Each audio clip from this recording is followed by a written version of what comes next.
Hilary Clinton says she may decide to run for a second term as president of her imagination.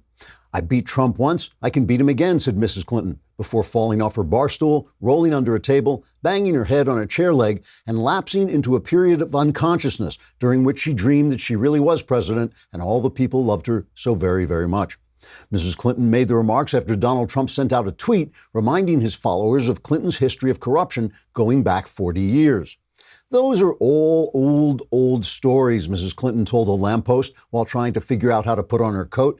The feds have been trying to nail me for years, and the lousy screws have never put a finger on me, see? So eat lead, John Law. Yeah, that's right. That's what I said. To hell with you, G-men. If you think I'm going to die in some hellhole of a prison, think again, coppers.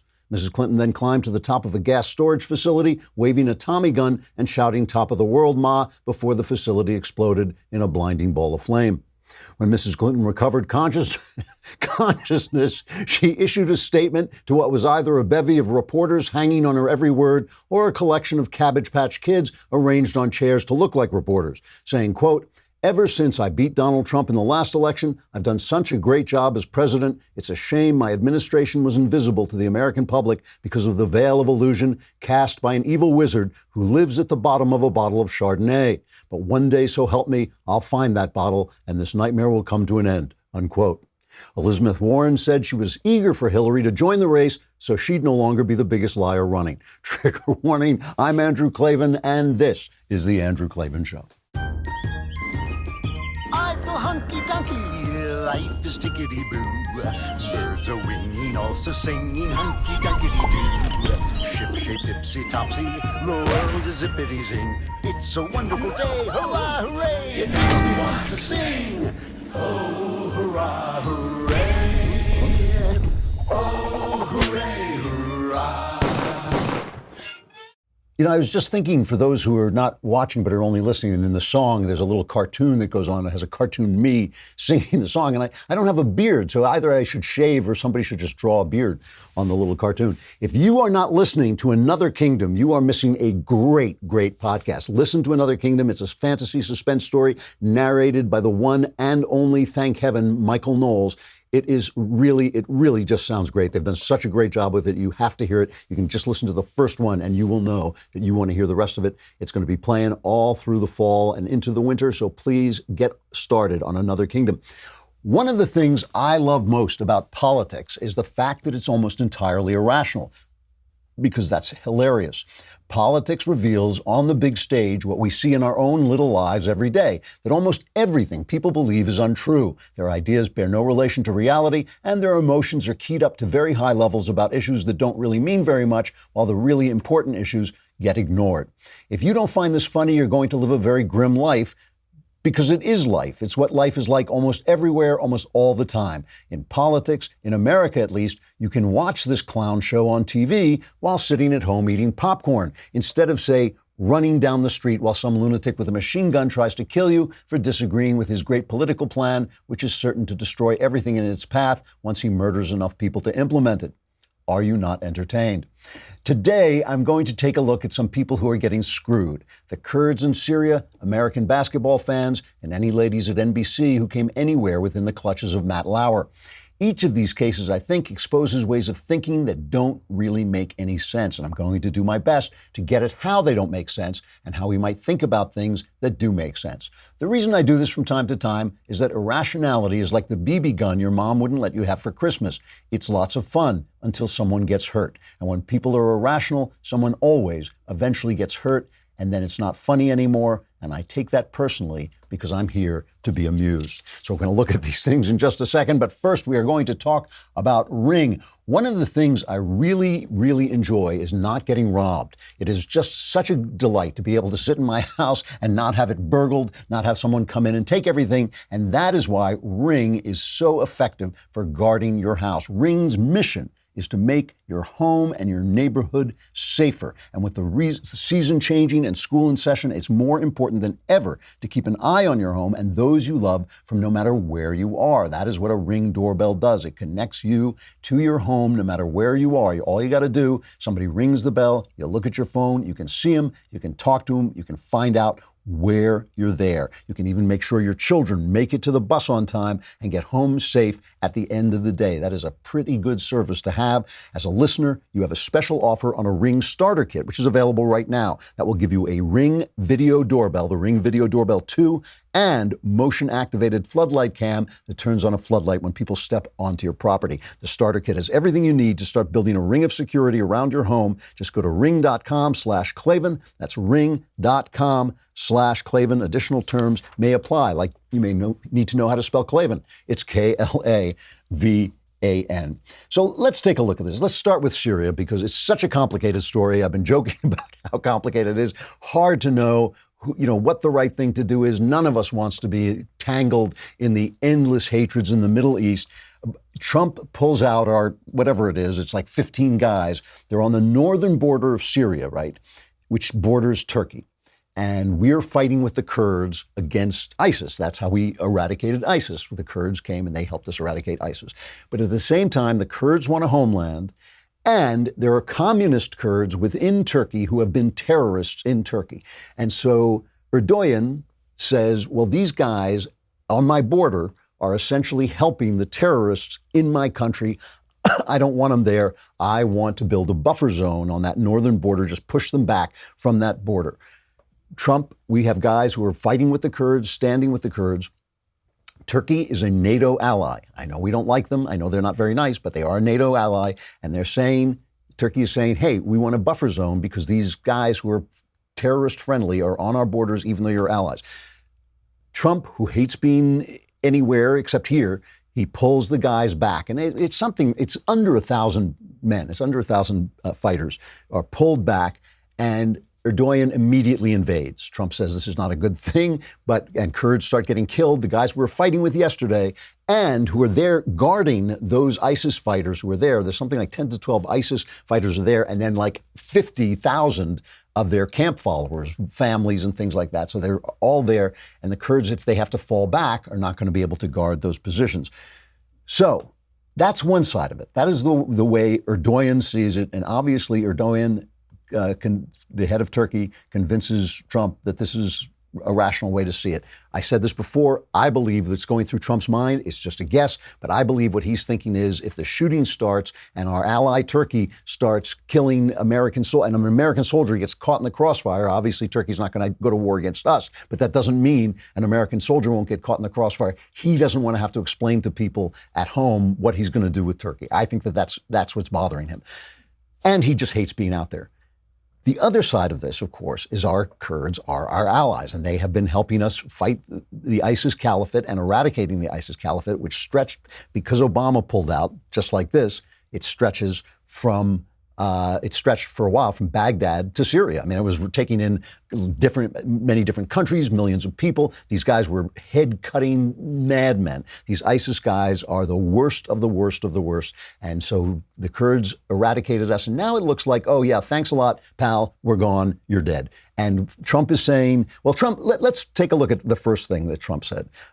Trump was asked at a press conference, aren't you concerned that Erdogan is going to wipe out the Kurds? And his response is this is cut number 4. I will wipe out his economy if that happens. I've already done it once with Pastor Brunson. I'm sure that I hope that he will act rationally. But you do have to understand they've been fighting each other for many, many decades. Actually, for centuries, they've been fighting each other. And it was time for the Americans. We did a great job. We took care of ISIS. We captured 100%. You remember I was thinking, John, of leaving at 97 and 96%, and that last 3 or 4% was the hardest part. And they told me it would take 1 year to 2 years to do it, and I did it in a month. Remember that? I flew to Iraq, and I met with a lot of great generals there, great generals. They said, sir, we can do it in 2 weeks to a month. And we did it in 2 weeks to a month, and we took it. And in the meantime, we've been watching over a lot with the Kurds, watching over a lot of prisoners, some very bad people. So then basically they ask him about aren't we betraying our allies, the Kurds? And Trump channels my pal, Kurt Schlichter, who wrote a column basically defending Trump's decision. Right? Schlichter is very Trumpy, loves to stand behind Trump, and he stood behind him in this, even though Kurt is kind of a hawk. And he said, look, they never stood, these guys are not our longtime heart allies. They didn't stand with us at Normandy. And Trump starts channeling Kurt. Now, the Kurds are fighting for their land, just so you understand. They're fighting for their land. And as somebody wrote in a very, very powerful article today, they didn't help us in the Second World War. They didn't help us with Normandy, as an example. They mentioned names of different battles.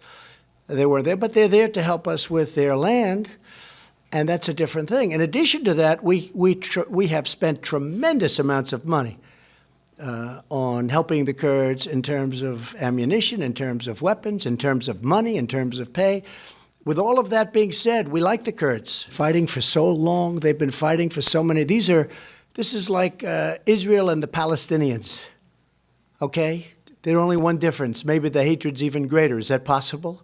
Maybe not.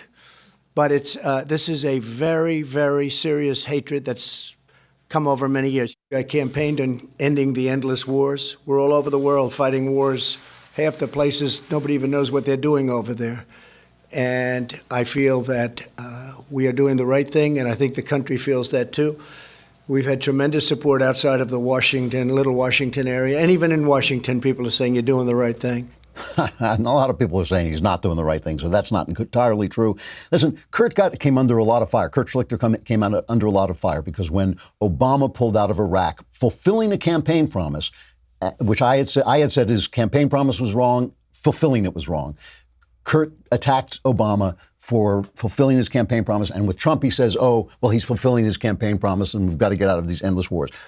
I don't attack Kurt for that. Kurt has said to me on this show, and he has said to me privately, these are not the same guys. I don't trust Obama to stand up for America. I think Obama is working against our best interest. I'm not judging them on the same terms. I'm going to be more defensive of what Trump does than I am of what Obama does. That's politics. I agree with him. You make excuses for your guy if he's standing up for America. However, your excuses have to make sense. And some of these things do not make sense. Here's what doesn't make sense to me. The endless war argument doesn't make sense. If we've got 250 people keeping the peace in a foreign country, that's not a bad thing. That is looking forward to that's saying basically if we take them out, it will get worse and we'll have to go back. So having a few guys over there, I know they're at risk. I know they're not my children. I know it's not me. And that's fine to say that, but that doesn't make it wrong. And it doesn't mean I have to shut up about it. It's still my country. They're still my fellow Americans. And they're a volunteer army. These guys want to do the job. They like their allies, the Kurds. When I was in Afghanistan, they worked with, what do they call them? Terps, interpreters who were Afghanis. They liked them. They knew that they were operating out of self-interest, like the Kurds, but they also knew that they were good guys who were helping them out. And so they don't want to abandon them. It breaks their heart to fight with these shoulder to shoulder with these guys and walk away from them. So those arguments, the endless war argument doesn't really make sense. Keeping the campaign promise, again, doesn't make sense. The thing about Trump is he has kept a lot of campaign promises. He has been really good. The judges, the taxes, the regulations, the economy. He's even building the wall very quietly. He's building a lot of wall. He's rebuilding and building the wall. We would have forgiven Trump if he had said, look, now that I'm here behind the Oval Office, he said this once before, I think it was about Afghanistan. He said, now that I'm here in the Oval Office, things look different. I have to change my mind. We'd have forgiven him for that. If the campaign promise is wrong, shouldn't keep it. I got to be honest with you. What I care about is American freedom. I don't get sentimental about the Kurds. They don't keep me up at night. I'm going to be honest about it. I think we should be true to our allies. So the brave Kurds and what great friends they are, I think that's right, but I'm not sentimental about it. I'm much more worried about your freedoms being taken away, my freedoms being taken away, than I am about the Kurds. But as a practical matter, if we expect people to coordinate with us and work with us, they have to be able to trust us at least to some degree, to know that we're not going to pull out. He didn't say to the Kurds, get the hell out of that region. He didn't say, I'm going to give you a week, 2 weeks to pull out, to move the prisoners back from the northern border and let Erdogan have his border. He didn't say those things. That's the way you handle that. And he didn't do it, and that was wrong, all right? And the other thing that does make sense was what he said was we don't want our guys, even though it's not an endless war, we don't want our soldiers entangled in a war that's so complex we don't even know what we're fighting for. all in all, my feeling right now, when I parse all these different arguments, what makes sense and what doesn't, is I feel that Trump made a mistake, all right? He's operating on his isolationist instincts, which I respect. I don't entirely agree with him, but I respect that he's the commander-in-chief. He was elected. He's an isolationist, basically. He wants out. He does not want to be tangled in these things.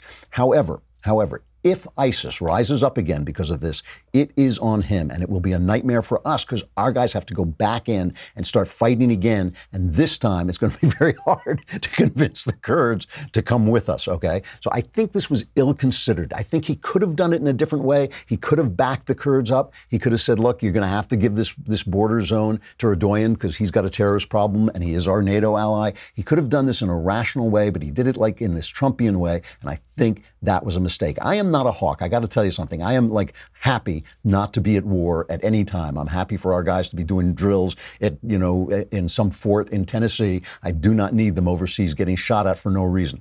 I understand. I'm at the age where I understand this is somebody's son. I want that guy as safe as he can possibly be, except when he has to do his job, just like a cop. I want our cops to be safe, but I know sometimes they have to do dangerous stuff. So Mike Duran from the Hoover Institute made a big argument in the Wall Street Journal. I wanted him to come on today to discuss it. He believes that Trump is doing the right thing. He's traveling today. He'll be on Monday, and we'll give him a shot to tell us the other side of the story. But right now, I have to say that rationally, I think Trump made a mistake, because I think he's risking the rise of ISIS again. That's mainly it. I think he's risking the rise of ISIS again and making it very hard for us to keep faith with our allies so that they'll come back and fight for us. And that means we'll have a bigger problem on our hand. If you rip off a Band-Aid and your cut gets infected, it's a bigger problem. I think that's what he did. But we'll listen to Mike on Monday and we'll find out if there's a better argument that I'm not quite seeing. Basketball. The NBA is just covering itself in shame, and it's doing it with intensity, and it's doing it with passion and drive, and it is disgusting. More basketball fans are saying that they took pro-Hong Kong signs to a game and they were confiscated. Two Sixer fans say they were booted from a game because of their free Hong Kong signs. The NBA put out a statement on Sunday night in both English and Chinese, and apparently, I can't translate it, but apparently people who can say there were two different statements. Remember, this started when the Houston Rockets general manager, Daryl Morey, put out a pro-Hong Kong tweet. It said something like free Hong Kong. And the NBA has been apologizing profusely over and over again about this. And so they put out a tweet in English that said, we recognize that the views expressed by Houston Rockets general manager Daryl Morey have deeply offended many of our friends and fans in China, which is regrettable. But on the other side, in the Chinese version, it says, we feel greatly disappointed at Houston Rockets GM Daryl Morey's inappropriate speech, which is regrettable. And I mean, that's pretty squirrely. Tucker Carlson had Jason Whitlock on, who was a Fox Sports show called Speak for Yourself. I have to be honest, I never saw him before, but he is obviously a highly, highly intelligent and insightful guy. And this is what he said about this. You really have to understand the shoe companies, Nike, Adidas, they run American basketball from the high school level all the way to the pros. And the shoe companies are dependent on the China market. And that's where all of this is coming from. You see NBA players constantly over the summer during their offseason running to China to do the bidding of their shoe companies and to sell their shoes in the China market. And so the NBA is really being exposed as not nearly as much of American business as it is a global business, with China perhaps having more influence over it than even America. So this exposes, Guy is obviously really on top of this. He knows what he's talking about.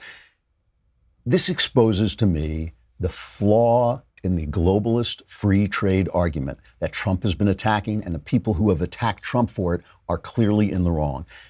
When I complain about the fact that all this globalism left our workers in the middle of the country out of work, their communities destroyed, their families on opiates and killing themselves on heroin and killing themselves in all kinds of self-destructive way, other ways, using other means of self-destruction. And right-wingers, conservatives said to me, oh, hey, it's free trade. It's free. What are you going to do? You're going to let the government control? What's the matter? You're going to let the government control the economy? Crap. It's crap.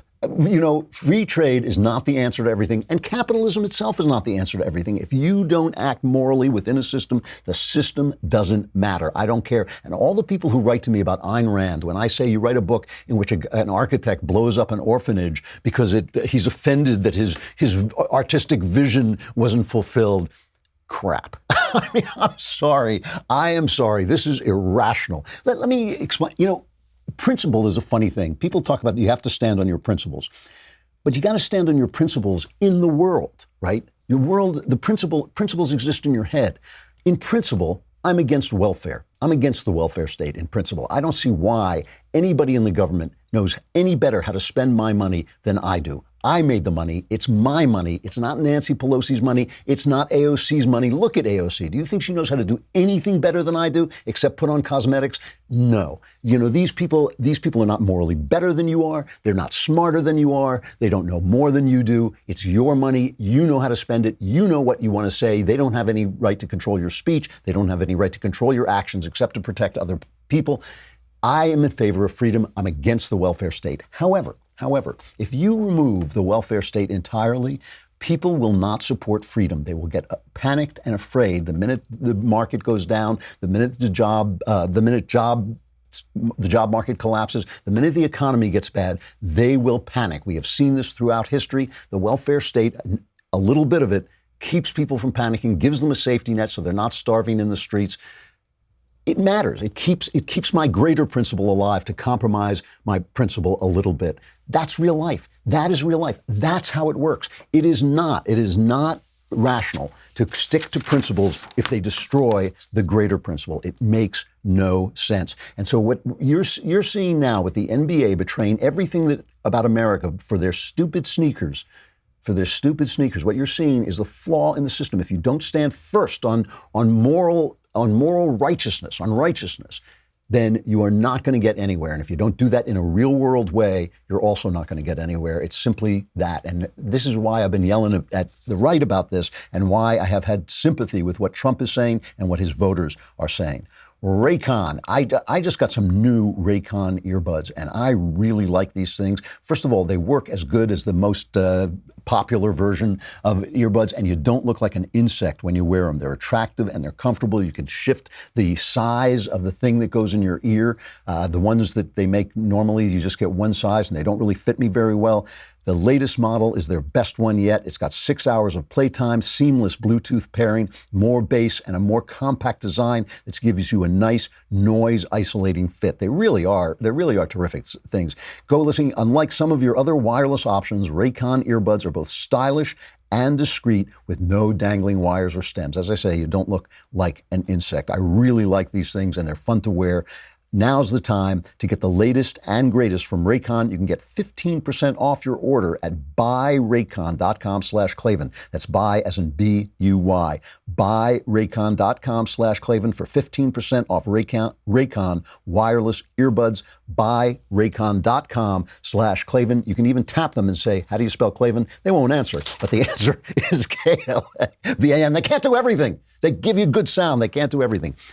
Let's move on to one more story, talking about people getting screwed. Americans, basketball fans are getting screwed. The Kurds have gotten screwed. And now I want to talk about the women who are getting screwed over at NBC. Ronan Farrow's new expose is coming out. It's called Catch and Kill: Lies, Spies, and a Conspiracy to Protect Predators. And he is outlining, some of this has been released, and some of the stuff in the Ronan Farrow book has been released. And he's outlining the connections between Harvey Weinstein, Matt Lauer, who was said to have been abusing woman after woman at NBC, and the Clintons. Harvey Weinstein, a big Clinton aide. Okay, so here is Savannah Guthrie talking about the latest charge that comes out in this book. In this book, one of Meredith Vieira's interns says that she got drunk, went to Matt Lauer's room, and that he forcibly sodomized her, even though she was crying and saying she didn't want to do it, that she bled afterwards for days, and she feels that she was raped. And here's Savannah Guthrie reacting to that. This is shocking and appalling, and I honestly don't even know what to say about it. I want to say that I know it wasn't easy for our colleague Brooke to come forward then. It's not easy now. And we support her and any women who have come forward with claims. And it's just very painful for all of us at NBC and who are at the Today Show. And, it's very, very, very difficult. I don't think that's enough, and I'll tell you why. Okay, first of all, Lauer put out a letter saying the story Brooke tells is filled with false details.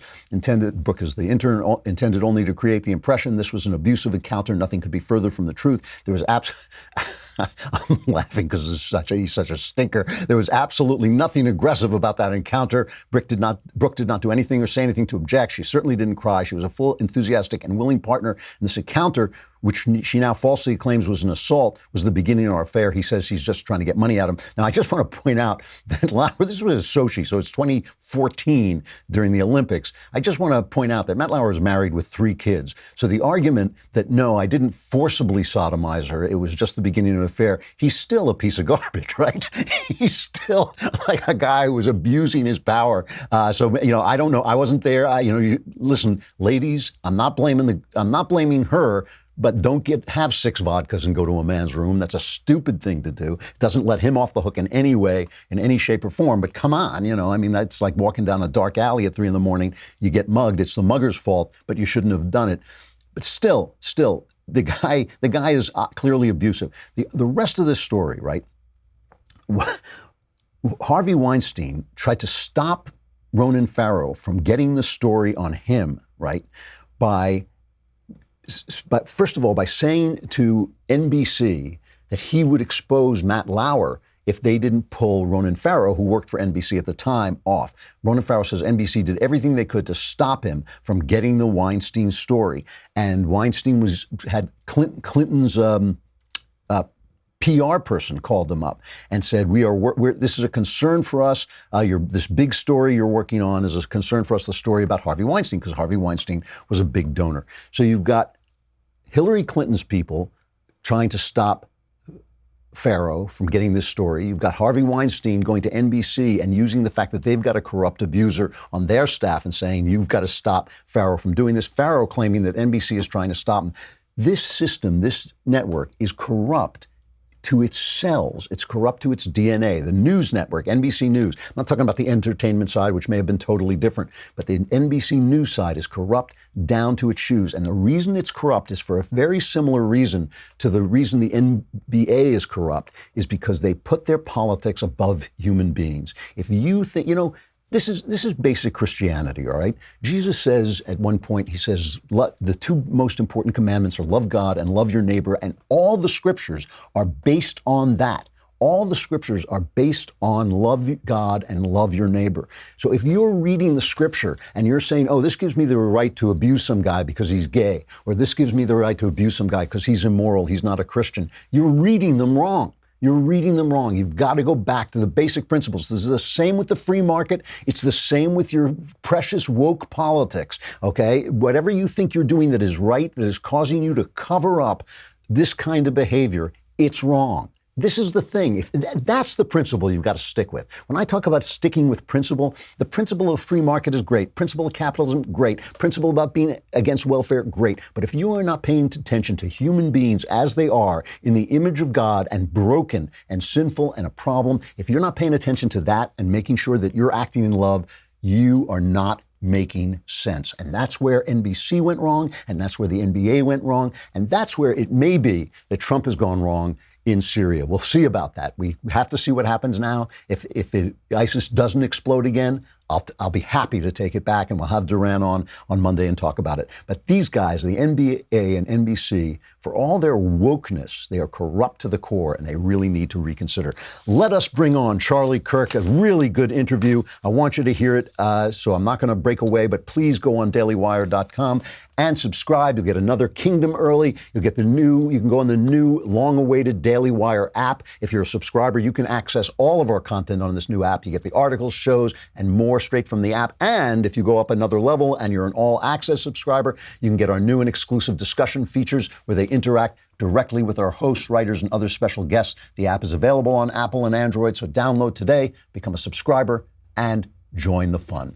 Charlie Kirk, you know him. He's the founder and executive director of Turning Point USA, TPUSA, and it's a national student movement focusing on empowering young people to promote the principles of free markets and limited government. He's also a best-selling author. He was featured on Forbes 30 Under 30 and was the youngest speaker at the 2016 RNC. We had a great talk. Here he is.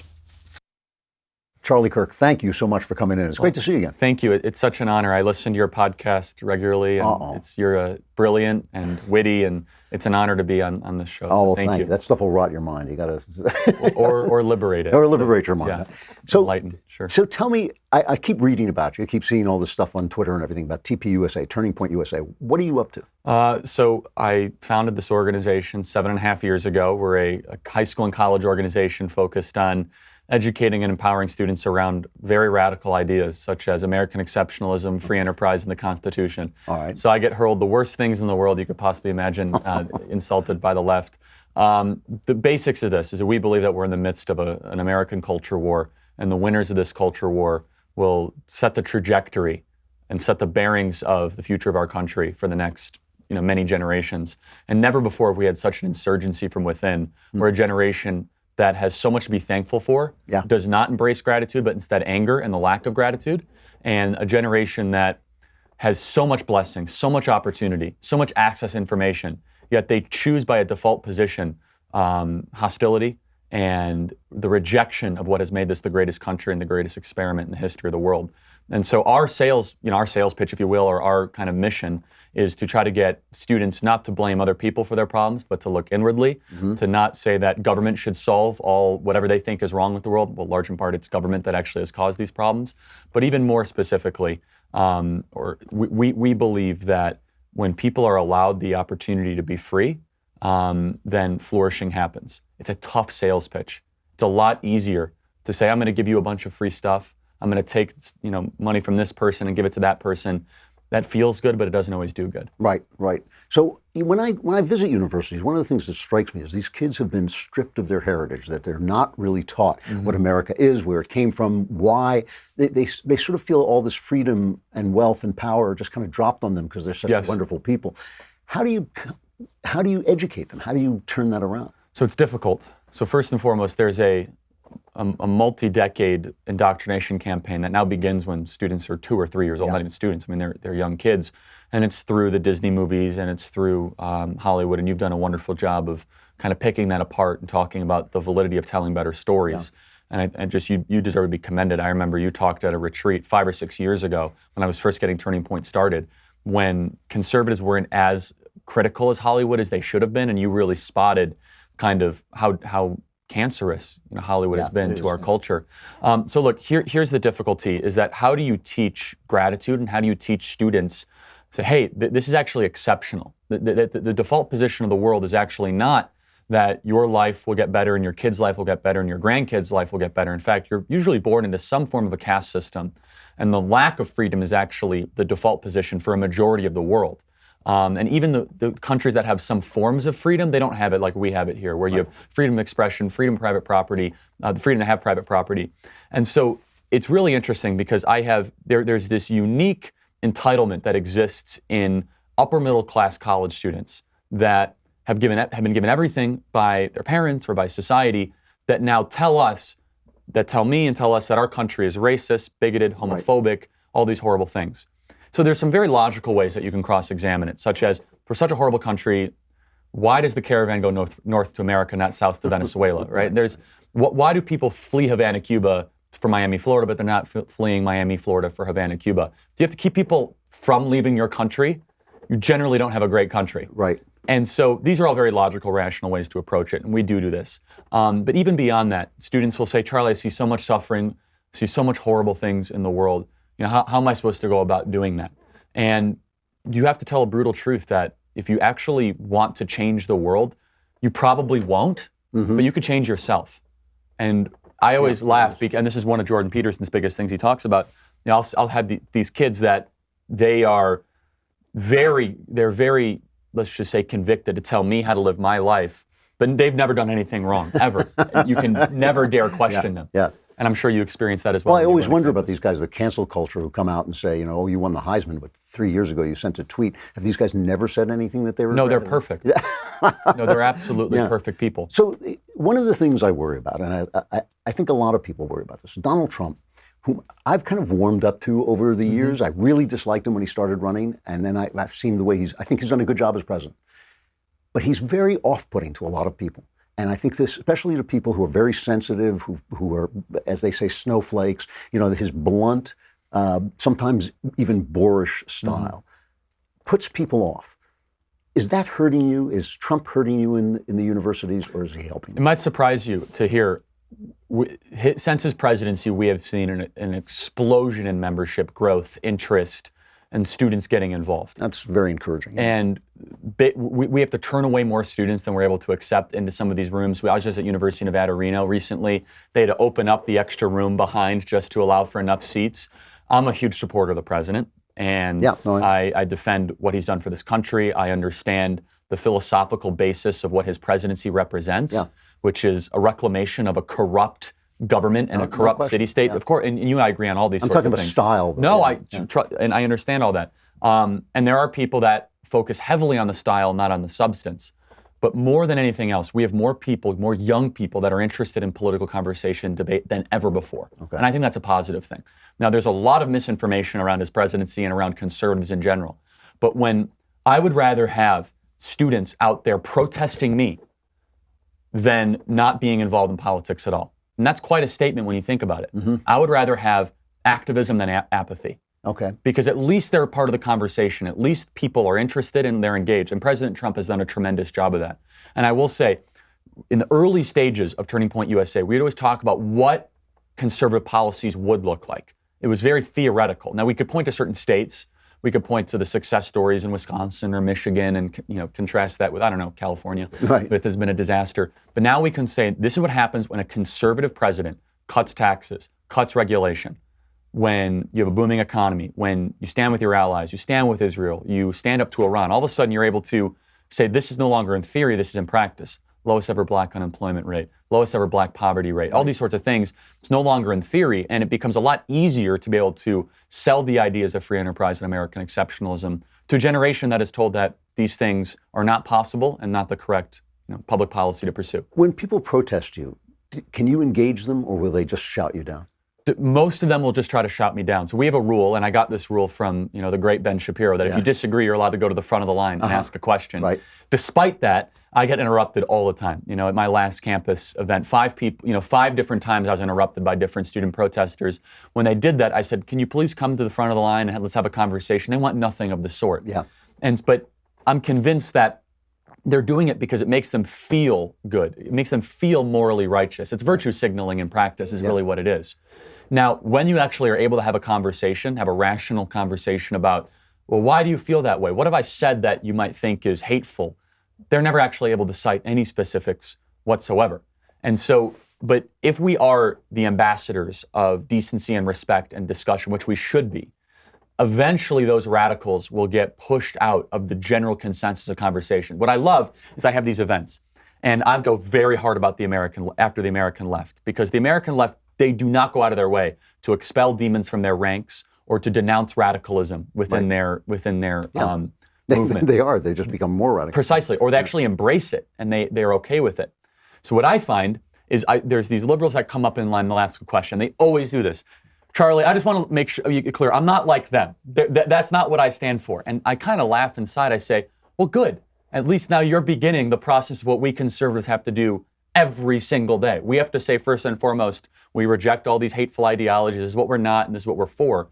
And we're actually forcing the American left to hopefully become more moderate and to become more decent. But I will say this, that we end up finding more agreement with students who think they are liberal and think they're leftist. Despite all the hostility and the backlash, there is more curiosity than there is combativeness.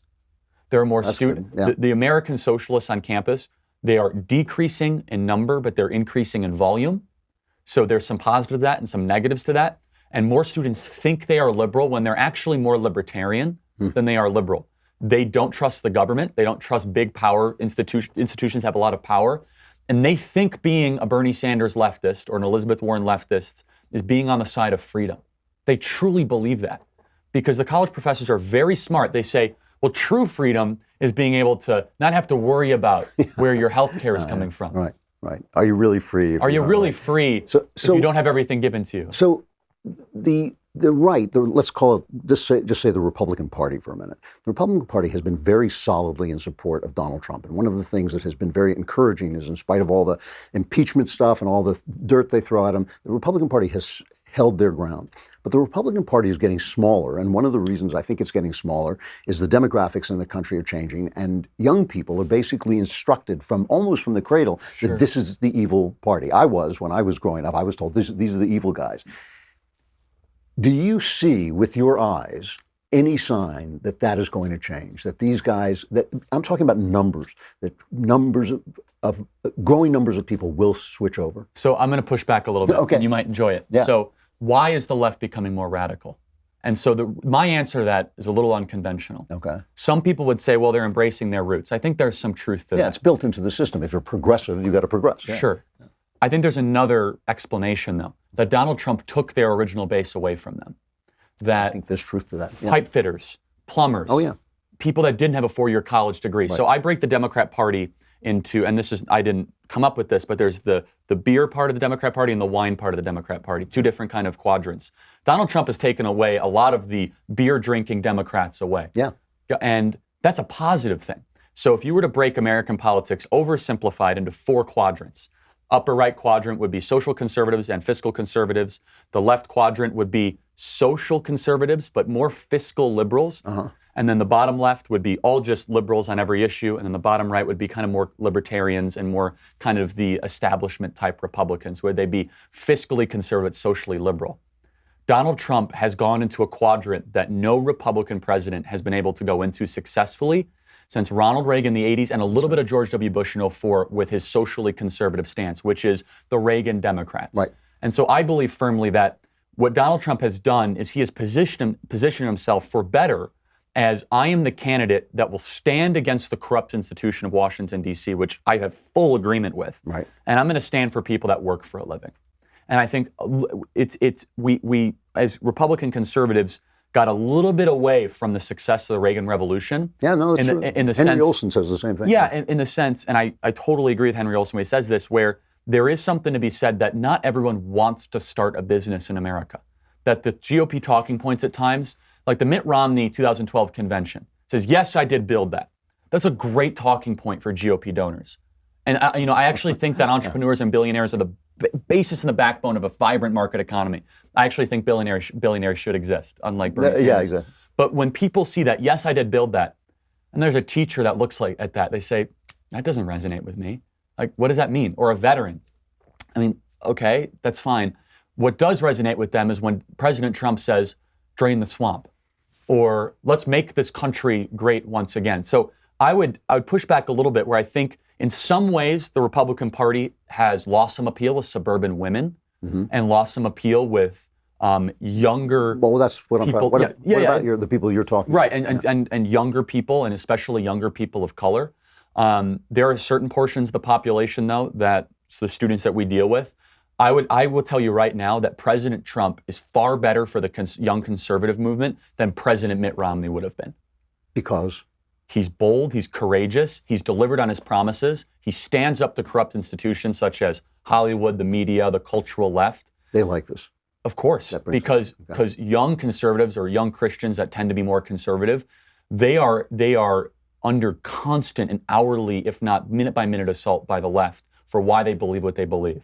There's one thing that I think everyone can agree on that's even on the center right. Donald Trump is the most effective anti-leftist president in American history. No question about it. He's amazing this way. And This is the best thing about him. Yeah, and so like Reagan united the conservative movement against the Soviets, right? Against the idea of communism, where the libertarians, the establishment Republicans, and the movement conservatives all played very nicely together because of the existential and real threat of Soviet communism and the revitalization of America. President Trump, I think, has done the same thing, where now the cultural left is the modern day equivalent of the Soviet Union, where I think they actually, interesting comparison. well, I believe it, that I think they actually pose a similar threat within our country, not militarily, I don't mean it that way, but culturally. And in some ways, that they're able to get half of my generation to believe that we're a racist, bigoted, homophobic, horrible country, that's more harm and damage than an existential force could possibly ever do. All right, I'm out of time. I got 1 minute. Tell me this. What keeps you up at night? What's your biggest problem? My biggest problem, I believe that the left controls so much that they're not going to play fair. Voter machines, Right. Lines of communication, social media, you name it. And that really bothers me. That potentially worries me. It's tough. It's tough. It's nice to know you're out there. I think you're doing a Thank great you. job, and I really think you have a shot. Thanks You for have the a shot at opportunity. changing it. It's really good talking to you. Yeah. Oh, a really interesting conversation. I really like the guy, and I think he's doing the work that has to be done. No question about that. I got to stop. We're out of time. But, I wanted to mention, I was talking about the app and All Access membership. If you are an All Access member to Daily Wire, Knowles and I will be on an Ask Me Anything session. I think it's noon. Is it, guys? It's noon tomorrow, Pacific time, about another kingdom. We will be answering questions about another kingdom and attacking each other and probably insulting each other, as New Yorkers must do. Other than that, I will be back. Listen to Another Kingdom. It will get you through the Klavanless weekend. There are 3 episodes now. There'll be another episode out today for subscribers. That could get you through the entire Klavanless weekend. Otherwise, you are doomed. But survivors gather here on Monday. I'm Andrew Klavan. This is The Andrew Klavan Show.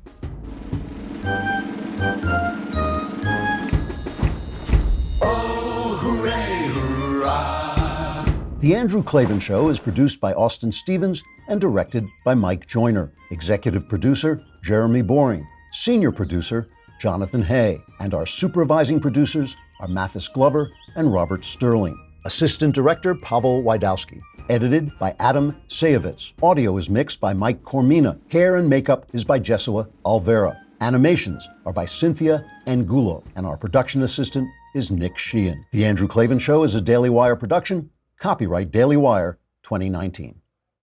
On the Matt Walsh Show, we're not just discussing politics. We're talking culture, faith, family, all of the things that are really important to you. So come join the conversation.